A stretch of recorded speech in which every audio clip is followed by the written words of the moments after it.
Hello friends, இந்த வீடியோவில் நம்ம சிஸ்டமுக்கு ரேமை எப்படி அப்கிரேட் பண்ணுறங்கிறத பற்றி தான் பார்க்க போகிறோம். நார்மலாக ரேமுங்கிறது ரேண்டம் ஆக்சஸ் மெமரி, அதாவது ஒரு யூசருக்கும் ப்ராசருக்கும் நடுவில் இருக்கக்கூடியது ரேம். அதாவது நம்ம ஒரு அப்ளிகேஷனை ரன் பண்ணோம்னா ஃபஸ்ட்டு அந்த அப்ளிகேஷனோட கோடிங் எல்லாமே நம்மளோட ரேண்டம் ஆக்சஸ் மெமரியில் தான் லோட் ஆகும். அந்த ரேமோட கெப்பாசிட்டியை பொறுத்து தான் நம்ம அப்ளிகேஷன் எவ்வளோ ஃபாஸ்ட்டாக ஒர்க் ஆகுன்னு சொல்லி இருக்கும். இப்போது நம்ம இந்த கம்ப்யூட்டரில் ஆல்ரெடி 2GB ரேம் தான் இருக்குது. அதையே எப்படி 4GBயாக அப்கிரேட் பண்ணுறதுக்கு பற்றி தான் இந்த வீடியோவில் நம்ம பார்க்க போகிறோம். நான் ஐஎன்எக்ஸ் பிராண்ட்லேருந்து ஒரு 2GB ரேம் வாங்கிக்கிறேன். ஏன் 2GB ரேம் வாங்கினேன், இதோட மாடல் எப்படி நான் சூஸ் பண்ணுறேன்னு சொல்லி நான் இந்த வீடியோவில் நம்ம பார்க்கலாம். நான் ஃபஸ்ட்டு ரேம் இன்ஸ்டால் பண்ணுறதுக்காக சிபியோட கேஸை ஓப்பன் பண்ணிக்கிறேன். இப்போ நம்ம அவுட்டர் கேஸை ரிமூவ் பண்ணி எடுத்தாச்சு. இப்போ இதுக்குள்ளே நம்மளோட சிபி மதர் போர்டில் பார்த்திங்கன்னா ரேம் ஸ்லாட் இருக்கும். அதில் ஒரே ஒரு ரேம் இருக்குது. அந்த ரேமை வச்சு நம்ம இப்படி இன்னொரு ரேம் வாங்கலாங்கன்னு சொல்லி தான் பார்க்குறோம். ஃபஸ்ட்டு அந்த ரேமை நான் ரிமூவ் பண்ணி எடுத்துக்கிறேன்.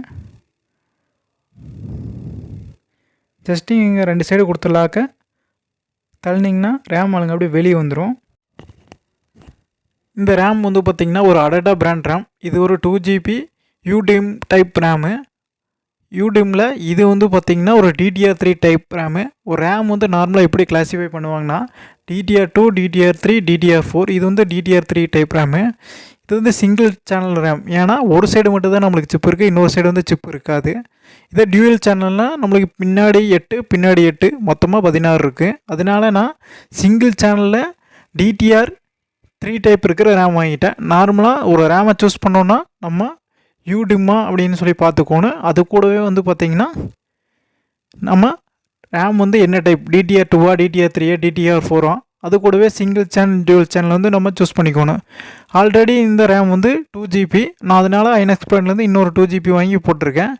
நீங்கள் same type identical type RAM choose பண்ணுறது தான் உங்களுக்கு பெஸ்ட்டு. இப்போ நம்ம இன்ஸ்டால் பண்ணியாச்சு. இந்த இடத்துல 4GB நம்மளுக்கு காட்டுது.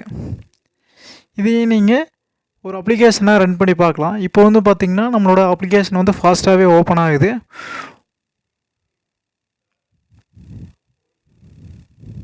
இப்போ பார்த்திங்கன்னா நம்மளோட ரேமில் 4GB காட்டுது. நீங்கள் கம்ப்யூட்டர் ப்ரோமோட்டில் போய் போர்டோட ஸ்பெசிஃபிகேஷன் எல்லாமே பார்த்துக்கலாம். அதில் WMIC memory chip list full அப்படின்னு சொல்லி நீங்கள் டைப் பண்ணி ஓகே கொடுத்தீங்கன்னா நீங்கள் போட்டிருக்கிற மெமரி, ஃபிசிக்கல் மெமரி, அதாவது ரேம் டிஸ்பிளே ஆகும். நம்ம எத்தனை ரேம் இன்ஸ்டால் பண்ணிக்கிறோம், அது ஒர்க்கிங்களுக்கு தான் எல்லாமே இதில் நம்ம பார்த்துக்கலாம்.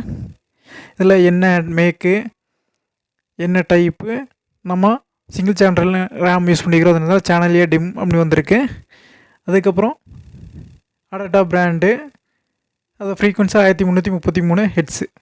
அதே போலவே இன்னொரு சேனல் டிம், அதாவது single channel RAM. Physical memory தான் இதுவுமே 1300. உங்கள் சிஸ்டத்துக்கு ரேமை அப்கிரேட் பண்ண நினச்சிங்கன்னா ஒரு ரேம் வாங்குறதுக்கு முன்னாடி என்னென்னு பார்க்கணுன்னா, நீங்கள் ஆல்ரெடி யூஸ் பண்ணிகிட்டு இருக்கிற ரேம் எத்தனை ஜிபின்னு பார்க்கணும்.